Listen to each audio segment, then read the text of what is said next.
Welcome back on this rainy day in Tokyo. I just got through a TOK lesson. I'm pretty excited. I've been wanting to do a TOK lesson, or at least talk about what I've been doing in TOK, but I had to wait until I really found something that really worked with the kids, with my students, and I think this lesson is going to really work. So if you're doing knowledge questions, I think this lesson will work really well. I kind of build it up in a scaffolding approach, and then I really release them to work together to come up with their own knowledge questions. And it's something we've been working on for a while. They've already done a small presentation on knowledge questions. As we know, we need to come up with a real life situation for those who teach TOK, theory of knowledge. Start with the real life situation, add your knowledge claims, your connections to TOK, and then they will need to formulate a knowledge question. So without further ado, I kind of want to show the lesson step by step. There's a lot of graphics here and a lot of things that I borrowed from other sources, but I think it creates a good foundation. And since we have to turn in our proposal in 2 weeks, for those that are thinking of doing a lesson to really reinforce the knowledge questions, I think this is really going to help. So as I have here a warm up, just kind of go over and ask the students briefly if you've gotten to this point. We've been doing TOK for roughly about 2 periods a week, 2 50-minute periods a week for about 6 or 7 weeks.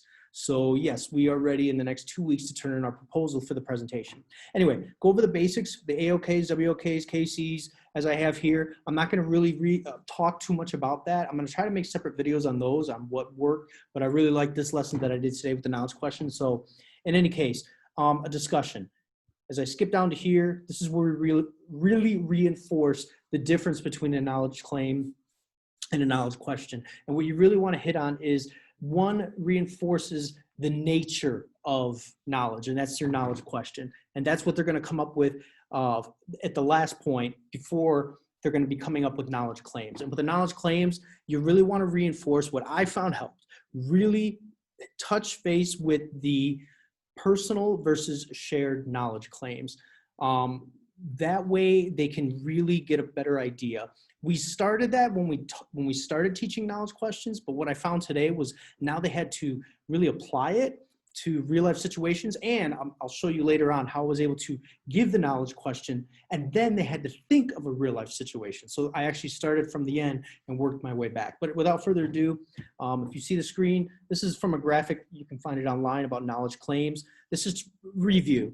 And they should, if you've done knowledge claims already with them and they go over these, they should be able to come up with some on their own. From here, looking at a knowledge claim, I said, okay, now if we take out the I know, how would we reinforce that with shared knowledge? And they were able to use a couple of, not just these statements, but statements of their own to come up with, we know that. And I wanted them to think about where else claims come from. Okay, they could be shared or they could be personal, but to come up with different places, different sources where that knowledge claim could come from. And I think that helps. And since we had done the knowledge framework, connecting AOKs, I kind of want to get into the next part of it, which was the feature of an AOK. So I have this graphic here that I borrowed. Let me minimize this one here real quick. Boom, boom. And looking at these 3 bullets, I pulled this from a text that I'm using. And I think it really helped. It kind of step-by-step things that need to be part of the knowledge question. And what I like is that they provided an example for each. And I think it was really clear for the students. So without going into too much detail on that, I provide the examples here. And so what I did for the first one, as again, a scaffolding approach, you notice I created 2 blanks. And so for the first one, for the example, it is a way to acquire knowledge, use with an AOK, connecting it with a WOK. And I kind of blowing it up here, but you can see on the screen the examples of emotion, play, and supporting claims made in the natural sciences. So they knew that the WOK was emotion, and they knew that the AOK was natural sciences. So what I did was I took that language and I just made blanks. And what we had done in the lesson before this was use the knowledge framework and use the 5 terms of the knowledge framework to connect AOKs. So now what I wanted to do was connect a WOK with an AOK. Something we've done, but using the same language, just to fill in the blanks. Again, it's basics, step by step, but since they know the AOKs and WOKs, I just wanted them to fill in the blanks. And they actually did surprisingly well. I have 3 students, very small group. But anyway, they were able to fill in those blanks, and then we were able to move on to the next bullet point, okay? And for this one, it is open-ended questions. You don't want any of them to be a knowledge question to be answerable with a yes or no. You want it to be open-ended. They provided an example here on what basis. And then I provided them with some examples and non-examples of TOK questions. And that's from this general TOK questions link that I have here. Without getting too much into it, I'll just highlight these. These came from the link, and what I did was just reworded them. So instead of using an AOK and a WOK, using words that connect to the connect to specifically and or have a relationship with an AOK or WOK. So for example, I said what words would here in this example right here might be able to connect to a WOK or AOK, and they were able to underline immediately hope, thoughts, and put those into perspective. Well, okay, what about hope and thoughts? How does that connect to a WOK? Okay, hope, they were able to connect faith, which was good, and thoughts, imagination was part of that. And then I said, okay, based on this statement, what would connect to, or how could you connect those two to an AOK? And since it kind of reinforced the first example, since they had to fill in a blank with a WOK, it really helped with this one, build on that. Now they had faith and they had imagination, and then they had to connect it to an AOK. Okay, play around with it, but this step-by-step approach really does help. At least I felt with the students that I have, and this is their first time with doing TOK, and they're really making progress in this. And then I did the same approach here with the two examples. So we have culture, and then they have perception. And since we have sense perception, we had to differentiate, and I wanted to look at culture, and they came to a consensus on the arts was the AOK for that one. And then is it connect to any other AOKs? And so we had a discussion on that. And so in any case, playing around with these TOKs, now we were able to, let me exit out this one, look at some examples. And I found this graphic really helpful. This is from a text that I'm using. Again, if you're looking at this and you want to use it, just let me know. You can make a comment, but I think it really helps. And it's in that pie wedge shape. It's colorful. It's a great graphic organizer. It really helps reinforce what a good knowledge question is. So how do we know? Well, without reading the whole context, you can read it from the screen, but it encourages having a discussion what doesn't make an AOK. And that's really what I wanted to do. What I found was they were able to, what was the most difficult part about teaching a knowledge question before this lesson I did today was that when they were doing a real life situation, they would consistently want to mention a part of that real life situation in the knowledge question and not really connect it to the nature of knowledge.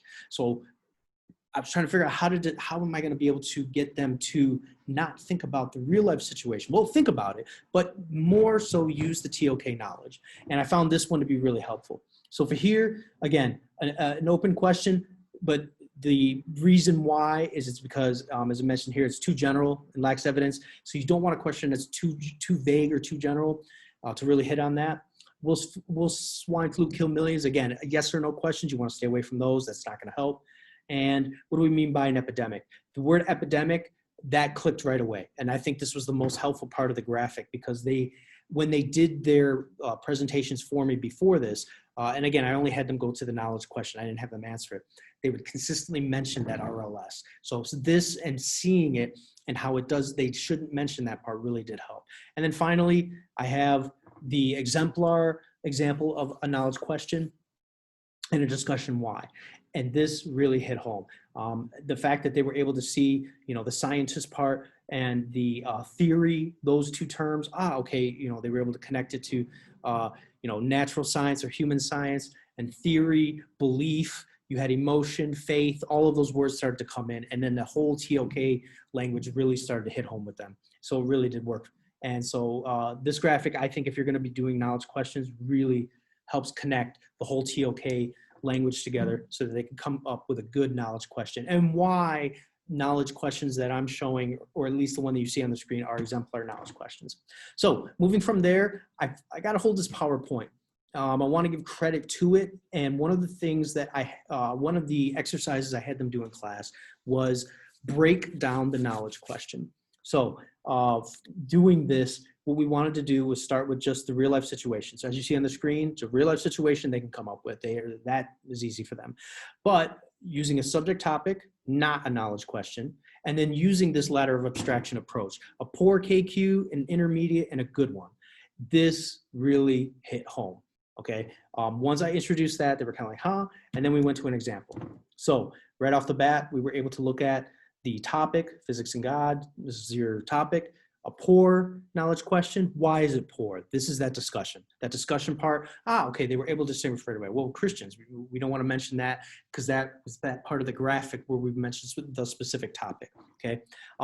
And this question specifically, how do Christians come up, it's too vague, and they were able to identify that. Are the beliefs of Christianity reasonable? Yes or no? Right away, they were able to pick that up. And then this one's the good one, okay? Why? Well, we highlight the two, religious and reason, which are the two WOK and an AOK within a knowledge question that are particularly useful, okay? The TOK concepts, skip through that one, sorting the Q, this one, and then getting right to practice. So they had to do one on the atomic bomb.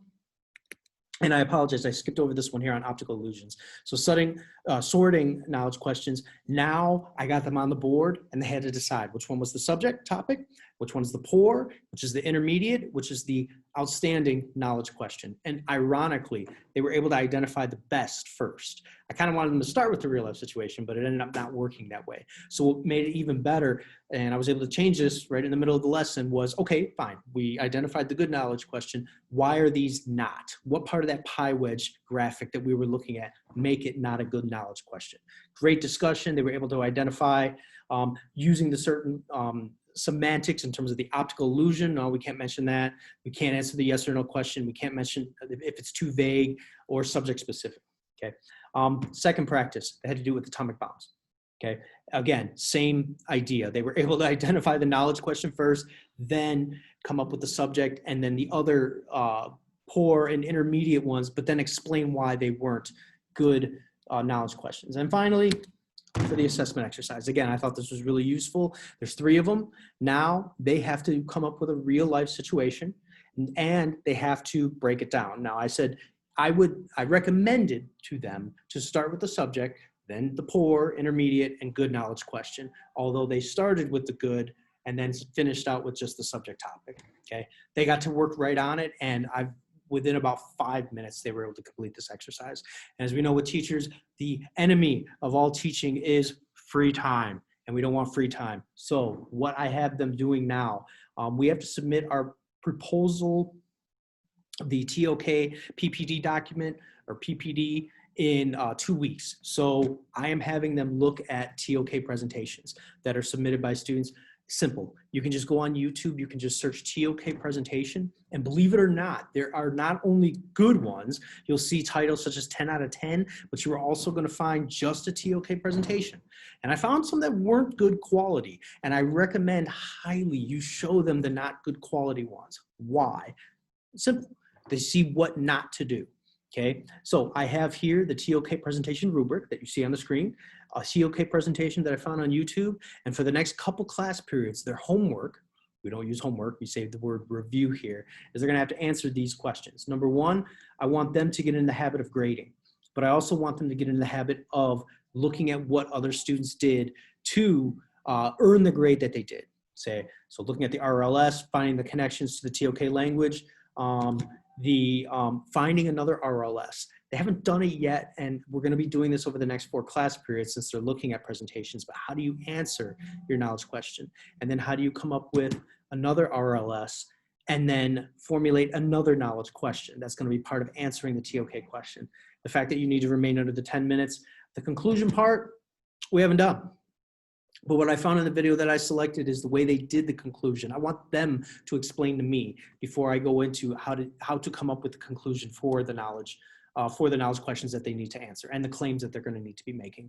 So this is going to be their homework assignment. It's going to be repetitive, but what I think is practice, practice, practice. And I did that in class. I did this plod ritual, if you will, where I was making a rhythm and I kept saying practice, practice, practice, practice, practice. And I think students need to hear that. As long as you're motivated, you're dedicated, and you have that energy to keep learning exciting and reinforces the topic.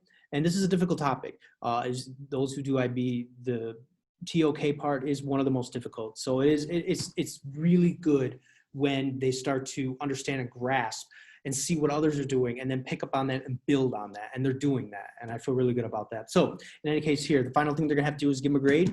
This is the rubric right off the TOK guide that you can find on IB. So this is what I had them do. It was really successful for me. I hope you can watch this video and find something from it that will make, as I always say, learning more engaging and exciting. And I'll stop it there. If you have any questions, let me know, leave a comment, and I'll try to get back to you and come up with some feedback on how to make this better. So have a good day. Take care.